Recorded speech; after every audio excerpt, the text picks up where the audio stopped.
Hey guys, this is Hell Hades. This is a Raid Shadow Legends video. Guys, we're on whale watch. We are getting ready for Plat Arena. We're going to try and take down some of the big boys, the Krakens, the colossal whales, and actually, in fairness, some of the best strategic minds of Raid Shadow Legends. Yeah, if you want to get in the competitive scene of Raid, it's a pretty weird scene, but this is where it's at. This is the only place, once you've beaten up the clan boss 100,000 times, once you've beaten up the Doom Tower to the top every single month, this is the only place where you come for a challenge.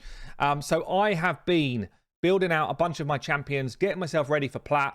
And honestly, it's like anything. When you play a game mode over and over again, you just understand it better, you get stronger at it, etc.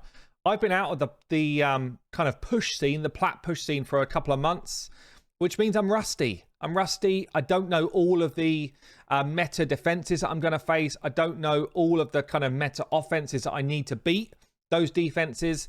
And the funny thing with the arena is you can't really practice it, because throughout the week, it's just like slim pickings for decent teams to face, fight in, fight out, basically, until maybe if I pump right up to Plat level, I might face a few dodgy teams. But it's very difficult to test your strategies, and it's also very difficult to test your defense, because people won't fight me if I put my best defense out, or if I do that, then people might actually just uncover exactly what my defense is all about. Now, this video, I'm going to share it with you anyway, so people will know what my defense is all about. But for most players, that's kind of like their win condition. It's make my defense as hard as possible to beat, so that I don't just leak points out the bottom of the bucket, and I keep throwing them into the top as quick as I can. So I'm going to show you some of the comps that I've come up with for my offensive play.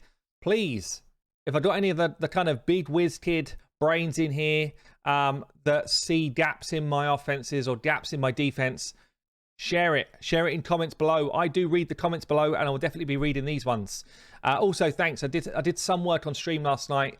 Outcast and GravP were both kind of like massively supportive, helpful in terms of some of the builds that I've already done. Now, before I get into some of the builds I've done and some of the kind of tips around those builds, I just wanted to show you one that's a bit of a niche one.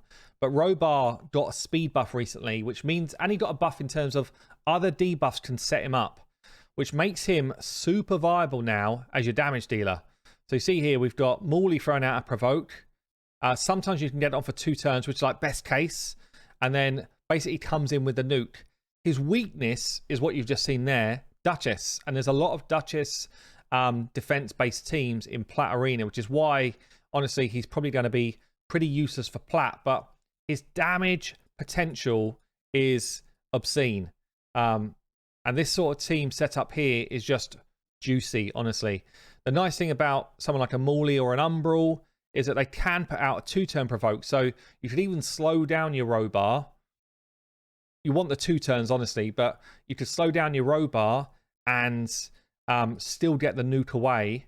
But people like Duchess here are going to be a problem for it, and it's not going to carry me into Plat. But I just wanted to show you the power of him. Considering there's no decreased defense here, he's hitting as if there was a decreased defense, and he's absolutely just kind of like pulverizing people into the floor. Check this one out.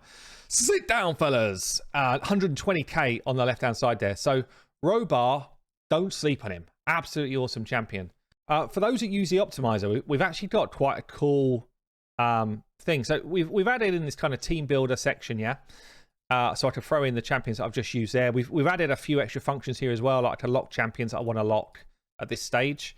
But one of the things which we kind of start to use this team builder for is something completely different to what it was originally meant for. So I could go in, include locked champions, include all locked gear here, and I could just say, let's change these up a little bit. I could just try and find, for example, my 4 quickest builds I could build. So I could put 4 quickest builds in here, or 4 quickest champions. I could basically just say, give me speed. Yeah, and I can just copy in this bottom right here, copy to all, go into optimize, and then I can say which one do I want to be fastest. So actually I want Sifi to be the fastest, then Arb, then Sika, then Lissandra, for example. and I can just hit the optimize button here. Potentially what I can do with this is just give myself my 3 quickest leads for 3v3 arena. Or 2 of these spots could be filled with man-eater. Yeah, if you're doing like a double man-eater comp and you want to push, I'll show you an example of this in a minute. So speed here pumps up an extra 9. Speed here pumps up 100. Yeah, basically it's just pulling out my fastest gear on all of my champions. Yeah. If I wanted to change it up so that I took control of my unkillable team, but I made sure that my fastest gear went to my arena speed lead before my unkillable team started to steal any gear, I could actually do it this way around and say, right, fastest speed here, but then when I get to my man-eater, I want to build for damage, and I want to take 265 speed, 100% crit, and I want to copy that over to champion 4, so it does the same build. And in this way, my man-eaters won't steal my quick gear before my arena team have got the gear they need. Yeah, so we get to the point where everybody will get the right sets that they want, and you start to optimize 4 champions at the same time. It's very cool. In a similar way, and I'm going to actually do this for real right now, I can make sure that my damage dealers get the best gear. So, and this is what I want to test right now. So my Trunda is going to be in my kind of A1 team, and then I've got double Rotus as like my second team. Okay. And at the moment, my Rotuses are too weak. Let's take this one out. I guess as my last one, I'm just going to throw in Ethos. So these are my 4 main damage dealers for my arena setups. And basically what I want to do is just make sure that we optimize for damage. Yeah, at the moment I can see, if I press skills, I can see how much damage each of my different abilities do. So my A3 on my Trunda right now, 79,000. Yeah, my A3 on my Rotus, 76,000, etc. So I can see what level of damage that they already do. And I can just go in there and say, right, optimize for damage, give me 100% crit rate, and then, you know, whatever speed you want to go on your champion. So at the minute, my Trunda's at 220. I think that's probably a good level for my Nuka. So 220. And I want a maximum accuracy on her of 120. Champion 2. So what I can do, back up from there, is just copy that to all so that everyone's got the same base level of requirement.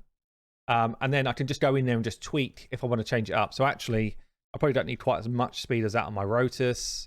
Maybe more like 185. I can just take the accuracy piece out completely. I'm going to copy that to the other Rotus, champion 3. And then my Ethos is still got the original stats which Trunda had. So I copied it over. So then I hit optimize and put them in the order that I want them. And what this is going to do is just change up my gear to give Trunda my highest damage gear potential in my whole account. Then Rotus, then Ethos. And yeah, so I let it play through. It took a minute or so to do it, but you can see here it pops out the different equipment for each of the champs and gives me the kind of gains or losses I would get. So my Trunda was already basically in my right gear. There's only one piece that it would swap, and that one piece would just give me a small boost to damage. Whereas if I go into my Rotus build, I'm going to gain nearly 10% extra damage from the change, which is huge. I mean, in terms of trying to fight in plat level play, you know, taking on this change of equipment, giving me more crit damage for a little bit of loss of survivability is actually huge for what I'm looking to do, and so forth. It goes through all the different champions, so you can kind of play with it in a different way as you see fit. So I'm going to make these couple of changes to my Rotuses, and then I'll show you those teams in action and how I plan to use them. Okay, so I'm going to show you champions in different kind of sections and how I've geared them out, and then we can show some teams in action. So my speed guys first. Let's talk about people that are going to speed me up. I've got one Arbiter in full speed gear, running like 250-ish speed. I've got a Sethi running like as fast as I can be, really, minus a couple of speed where it just didn't feel like it was the right gear to put on her. And I've got an Arbiter in immunity gear. So an immunity team, I'll kind of show you that a bit further down the line. I'm also blessed to have a few different Kaimars. So I've got pretty fast, high accuracy Kaimar. Kaimar's one of the best arena champions in the game to be able to probably come in better than Arbiter, honestly, to be fast, sleep the enemy team, let all of their reaction gear drop off, and then you bring your nukes once the reaction gear doesn't matter anymore. So Kaimar can be pretty clutch. I've got one who is high accuracy and fast, one who is slower as well. That's generally for like basic content. And then I've got one who's not quite level to full yet, who is more like a high resistance Kaimar. So this one is like an anti-Warlord. Warlord comes at us fast in Plat Arena a lot, locks out your whole team. My Kaimar then says, don't worry, fellas, brush it off. I'll reset all your abilities, and then we go and slam people into the ground. So a resistance Kaimar could end up coming in pretty clutch for my reset time. They're my main speed guys. I've then got a bunch of support champions. So we've got Warlord as one of my arena defense champs. I've got basically high accuracy, high speed. That's all I care about. And then some sort of survivability. The main purpose of my arena defense is just to slow them down, lock them out, make them not want to fight me, honestly. I've got Hedgie in the same boat, fast, high accuracy, so that he basically just comes in and pushes turn me to back on my enemies. Who else have we got? We've got a Madame who is fast with high accuracy, so she's in there just to set up my Trunda. And then I've also got an immunity Madame as well with pretty decent accuracy as well. And then in terms of my nukes, you just saw them as I was kind of talking through there on my kind of build-up phase. But my main nuke is Trunda in my best possible damage gear. It's nowhere near actually some of the real big guys in the game, but it's pretty strong. 5.6k attack, 260 crit damage, low accuracy. I've got my Foley as my immunity nuker. This is probably my weakest build for a damage dealer. 215 crit damage, 5.2k attack. I've got Candy as a swift parry, potential arena defense champion, nearly 6k attack, 282 crit damage. I like this build. This feels pretty sexy. I've got Tormund as a damage dealer, nuker, potential defense champion as well, 270 crit damage, 4.8k defense, lots of damage coming from him. And then we've got the double Rotus with Sifi combo, 270 crit damage, and 240, but one's got high attack, one's got higher crit damage. So they're my kind of main damage dealers that are built out. I do have a blender comp, which is kind of like Arbiter into immunity Longbeard, immunity Skull Crown. These guys can be super slow. See this? It's just all about damage. It's all attack, crit rate, crit damage. And the same thing for Sinacia. So that's kind of like my blender team. But honestly, the blender is the team that I will use going through the week. So when I'm kind of like low gold and I'm just kind of working my way back up, I pull the blender team out, and it's probably the quickest team that you're going to have to just burn through medals, burn through opponents, and just nuke people into the ground. So you just sit them down, quad hits, move on with your life, who's next, and then you just smack someone else.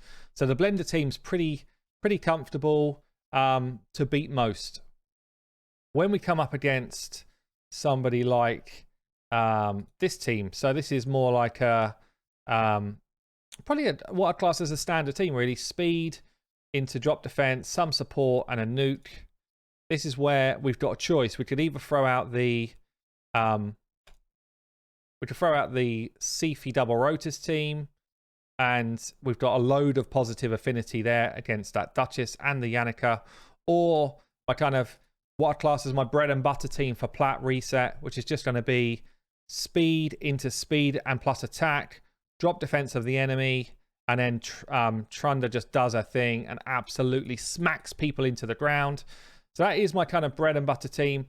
Vogoth actually becomes quite a solid anti-nuke type of team.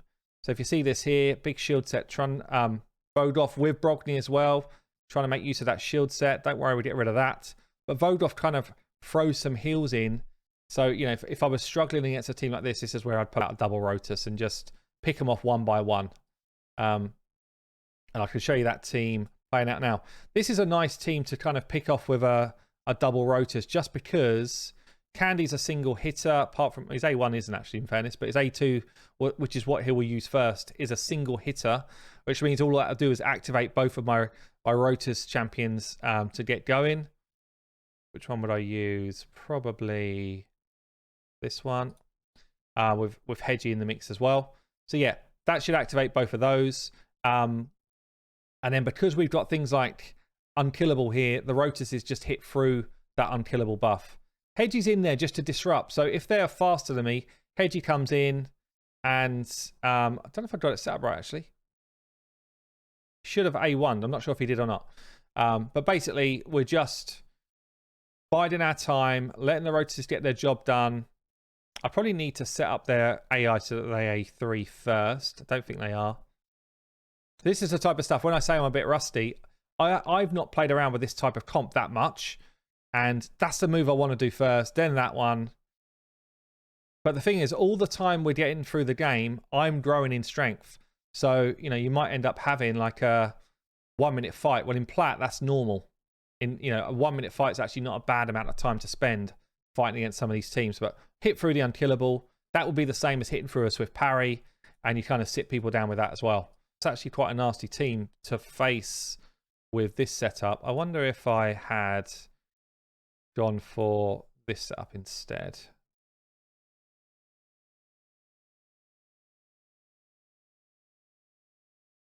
So the idea here is you go speed into speed.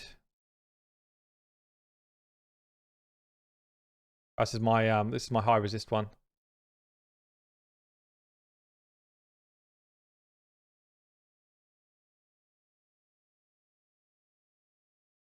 Candy activates my Rotuses. They start going ham. 1 down. 2 down. Good chunk of health here. 3 down. 4 down. That's kind of a better view of what the Rotuses can do. And it didn't actually play out that well, but that's kind of like the vibe around it. What else have I got to show you before we finish up? I think that's my core. So I guess the other thing to show you is some ideas for my defense. So obviously what I'll be doing here is just playing stuff through on auto and seeing how they fare. So this particular defense here would be ideally just a no-lose defense. So it's not meant to really win the fight. It's just meant to be very hard to kill. So we kind of got an annoying Hedgie. We've got protection from a Siphi. You've got a lockout from a Warlord. And Duchess reduces the damage we've got coming in on us. So we're still going to take hits. It's still, it's not like a unhittable team. But the point is, it should be extremely hard to kill. That's what we're going for. You've obviously got the Siphi Zap, Sleeper. Someone goes down. We've got a chance to pick them back up. Warlord protects. All we're doing is working back round to Warlord's A3 because it's totally busted and annoying.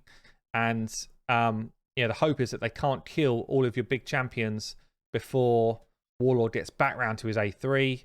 And then, honestly, at this phase, if I'm facing my team here and it's played out the way it's played out, obviously better Plat players will be fighting me harder than this. But if it's playing out like this and I see Warlord do his A3 again, okay, maybe another turn. If Warlord does his A3 twice, almost anyone will back out. They'd just be like, I cannot waste any more time doing this fight. Because you know that everyone's getting locked out again. There, bam, it's happened again. You're like, that. No, he's done it again. So that's the idea of this team. It's just a kind of, it's just a stall team to stop them being able to win. The other kind of couple of ideas I've got for arena defense are throwing in a couple of win conditions. So something like this. Actually, I wanted to change this up so I don't need both attacking champs. Something like this. So a Surger comes in as another defensive tank champ. We're still working towards Warlord having his turn, but we've now got an offense as well. So Candrathon can come in, and it's like, we know Candy's gear, you've just seen it, it's strong. So if Candy gets a shot, then we've got a good chance of killing stuff. We've got Swift Parry on both the Duchess and the Candy. So Swift Parry's kicked in. It's really annoying when that starts happening. And I'm just kind of relying on getting Candrafon to have a hit. Is he going to get one or not? Oh, it's close. Warlord does a thing. Candy does a thing. Candy smacks people into the ground, and somehow we've won a fight. It's the funny thing with this type of team is I might get some defensive wins, but I think it's easier to lose more points if I do that. Let me try and find another half decent team that might come against me. So let's say this one here, for example. So yeah, the other one was something like this. So basically, Sifi empowering Tormund to be the damage dealer and a defensive style annoying champion. You kind of have to bring immunity gear to face a Tormund. So I get my Hedgie away, I get my Warlord away, and then it's just pounding people with the Tormund whilst they're trying to deal really with Warlord. Yeah, Warlord's I guess you've got to deal with Sifi because she's done a res. You've got to deal with Warlord because of his A3. And all the while, you know that Tormund's actually built to pound you in the face. And that's the kind of other defense that I'm planning on. So that's pretty much it, guys. That's the preparation I've done so far. We'll see how we get on with it tomorrow. I'm not expecting big things. There's a massive gulf between getting into plat, like, you know, between like 300 and 150. There's a massive gulf between that and 150 and 50. And then even bigger between like the top 50. The top 50 would look at my teams right now and just be like, yummy, let's eat those up.